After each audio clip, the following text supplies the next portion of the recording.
નમસ્કાર, થર્ડ આઈ એક્સપ્રેસમાં તમારું સ્વાગત છે। મારી ચેનલને લાઈક, શેર અને સબસ્ક્રાઇબ કરશો।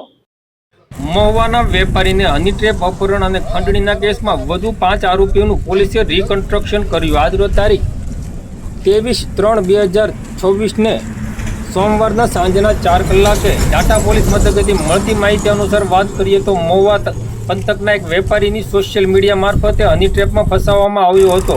વિલાસ નામની યુવતીએ પૂનમ પટેલિયા નામના ખોટા નામથી ફેસબુક પર આઈડી બનાવી ફરિયાદી સાથે મિત્રતા કરી હતી। પછી ફરિયાદી યુવતીને મળવા માટે પોતાની મોટરસાઇકલ પર લઈ જતા હતા ત્યારે ગેંગના અન્ય સભ્યો કાર અને બાઇકમાં આવી તેમને રસ્તા પર રોકી લીધા હતા। અમારી બહેન છે, એમની સાથે કેમ ફરો છો તેમ કહી આરોપીઓએ વેપારીઓને બળજબરીપૂર્વક કારમાં બેસાડી અપહરણ કર્યું હતું।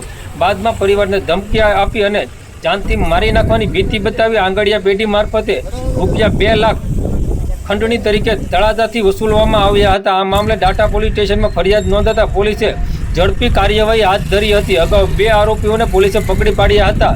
બાદમાં હવે મહિલા સહિત વધુ 5 આરોપીઓને પણ પકડી લેવામાં આવ્યા છે। આજે તમામ આરોપીઓને બોરડા નજીક મહુવા તળાજા નેશનલ હાઈવે પર આ ઘટનાનું રિકન્સ્ટ્રક્શન કરાવવામાં આવ્યું હતું, જેમાં પોલીસે સમગ્ર ઘટનાક્રમ ફરીથી દ્રશ્યમાન કર્યો હતો। હાલ પોલીસ દ્વારા આગળની કાર્યવાહી શરૂ છે।